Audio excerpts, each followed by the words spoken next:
Excuse me! Taxi!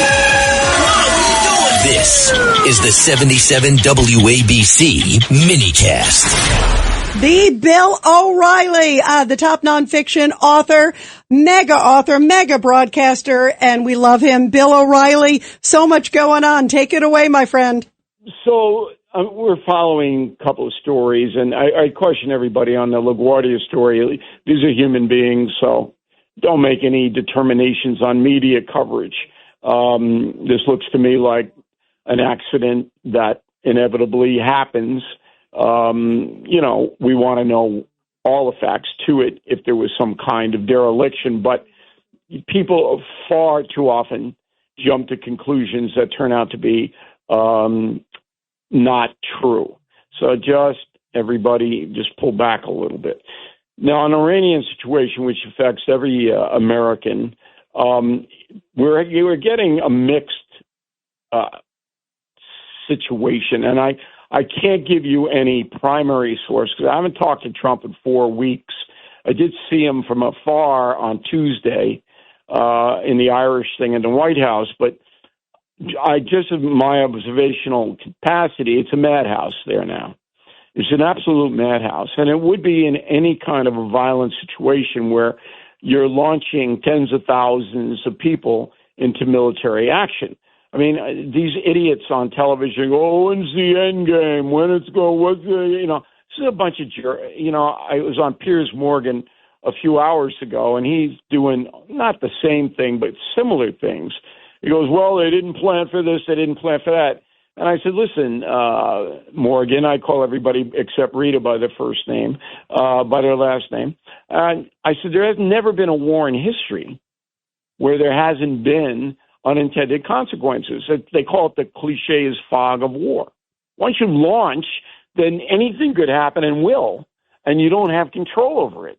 So Hormuz or whatever you're complaining about today, it's not anybody's fault.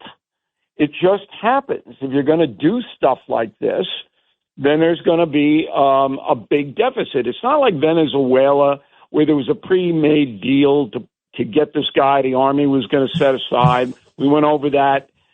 Deals were made by the CIA beforehand. I believe what deal is going to be made in Cuba. It's not going to be this kind of thing. But no deal was made with the mullahs. We just whacked them along with the Israelis. And so they're going to fight back. 90 million people in our country, and they are fighting back. So why is this unexpected? Why are you, if you believe the mission is worthy, and I don't know what else I have to do. I hope you guys saw the hour I did with Lindsey Graham on BillO'Reilly.com. It's there now on our long form. I mean, if you don't understand why that operation was launched, then you don't want to understand it. I mean, I don't think I couldn't have walked through it. I've heard, I didn't see that particular hour, but I've heard Lindsey talk about it, and he said but that, this is far beyond. That right now the Ayatollahs or the Hitlers of this century, 90 years ago, right now, Hitler was promised France, don't worry about it. Promised the UK, don't worry about it. Trust us. And the Ayatollah said the same thing. Trust us. And if we didn't do what we did now, the free world would not be free. And those missiles may have nuclear bombs in the future instead of just plain little munitions, nuclear bombs that could destroy the city. And I have to get it off my chest. And they've said it that 4 different nuclear bombs in 4 different cities in Israel will destroy Israel forever. I go over with Graham, and this is old-time reporting. If you really want to know what old-time reporting is, you watch this thing. And it's free. Just go to BillO'Reilly.com, and you'll see it right there, and you watch it. We walked through this in a way that was so precise because Graham has daily access to the intel, and he has Trump's ear. It speaks to him all the time. So he's the best source in the country. Yes, he's a hawk, and he's identified as such by me. But he just walks right through what the Iranians had, how long it would have taken them to build some kind of device, and it wouldn't be a ballistic missile device, John. It would be a device that a terrorist could use and plant somewhere that could wipe out 100,000 people. And the Iranians go, we didn't have anything to do with it. That wasn't us. That's what they would do if they wanted to deploy this kind of stuff. And then yesterday I wrote my column on exactly what you just brought up, that in 1935, everybody in Europe knew that Adolf Hitler had complete power in Germany, was rearming, and was going to kill every Jew he could kill. Everybody knew it. I don't think those Ayatollahs are anything different. They paid they just killed the Hamas. 30,000. They paid the Hamas to attack. They just killed 30,000 of their own people. So Europe has not changed in 90 years. They looked away then, 50 million dead, because they looked away. Because in 1935, Hitler's war machine was not developed enough to stop an Allied action. So if Britain and France had joined together and gone in, they could have defeated and deposed Hitler. Here's another point. Now, you're the historian. Someday I'm going to ask you about Franklin Delano Roosevelt, who I think didn't like Jews, and the Jews loved him for some reason. And number two, that they knew about Pearl Harbor and they let it happen. That's the way I believe the latter. I don't believe the latter. All right, you're the historian. The former, I wrote a book, Killing the Rising Sun. We would know if FDR had confirmed intelligence the Japanese were going to attack. There were people with an opinion that might happen, but there wasn't any actionable intelligence. On the European front, Roosevelt feared public opinion in the United States. 50% of the American people did not want to be involved with Adolf Hitler. 50%. And FDR sitting there in the middle of a Great Depression, remember. So 90 years later, we haven't changed. How sad. Europe has not changed one bit. Not one bit. And Trump is a different character than Obama and Biden and Clinton and even Bush. I don't think Bush would have done this, but he might have.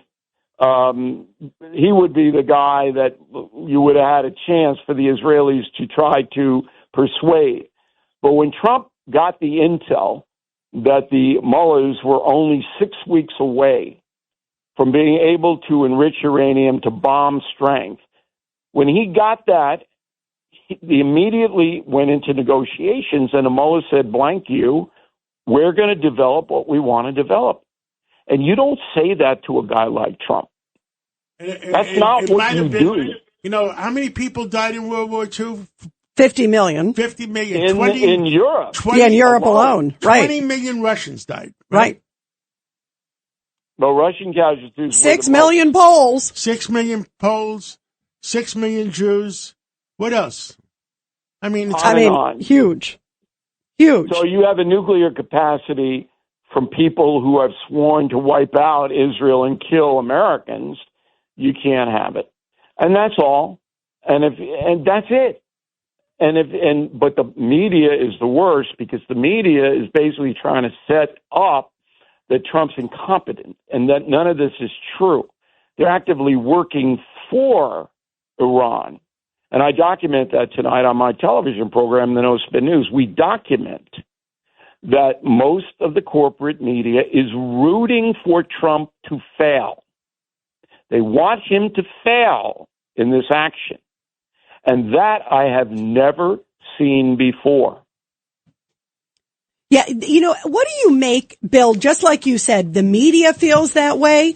And then in addition to that, you're also seeing, many Democrats, I have seen, obviously, they clearly have Trump derangement syndrome. He could clearly do anything, even, cure cancer, as we talked about, and they would say, oh, that's terrible, for the pharmaceutical companies or whatever. But to actively say, I always think of Hakeem Jeffries. I think it was the first day of the war, Bill. he came out, of course, the House Minority Leader. He's not just any member of Congress. And he came out and said that, that this is another failed Mideast war. I mean, predicting failure, and I think it was hours after the strikes. He did that within days. Hours. It was within hours. I mean, how shocking is that, Bill? This is different than the media. With Jeffries and the Democrats about power. So they want the midterm elections so they can basically neutralize Trump and take over Congress. It's about power. They don't care what the reality is. The media, it's personal. They hate him, Trump, so much that they would rather see their own country lose than to give Trump a win credit. That's really frightening. On the Democratic side, here's what you need to know.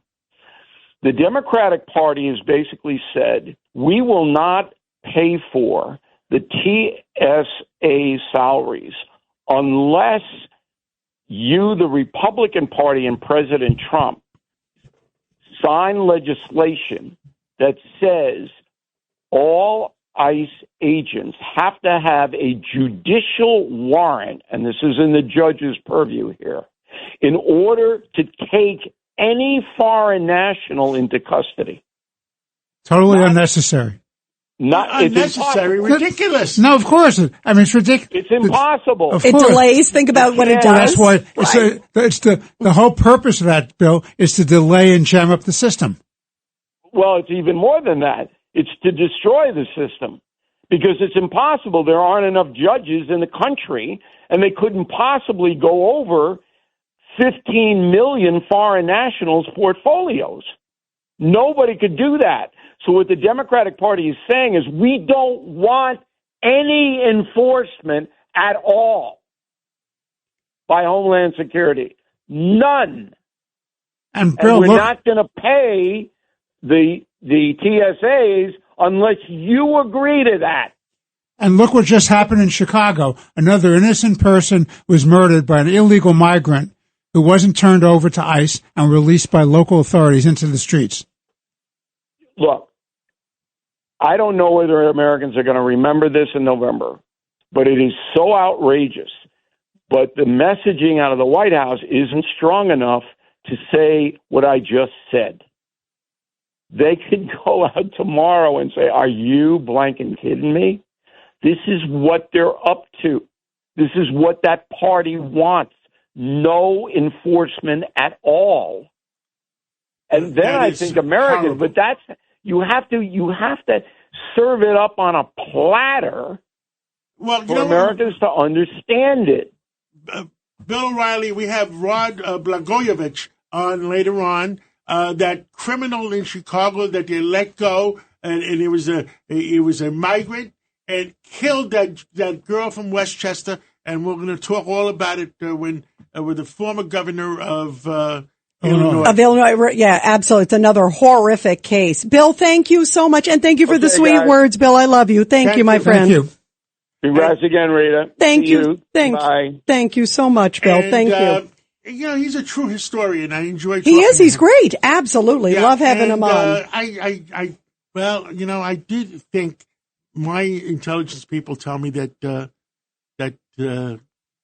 Roosevelt knew. Roosevelt, right. With some, when that's one of the other things, by the way, I didn't want to take too long, but I think of a guy, I don't know how many of you guys know a guy named Jan Karski, Pole, who went to Roosevelt and said, here's what's happening in the camps.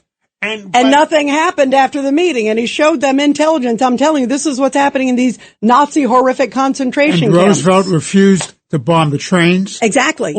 Or the camps. Exactly. There were several who went and spoke directly to him. And the one person who, in Roosevelt's cabinet, who fought him on this was Secretary of Treasury Morgenthau. Yes, exactly. Isn't that the great Robert Morgenthau? Yes. Think about that. Wow. No, his father. The father. Yes, exactly. No, the father. And by the way, and the grandfather was ambassador to Turkey, also called out the Armenian savagery and a genocide by the Turks.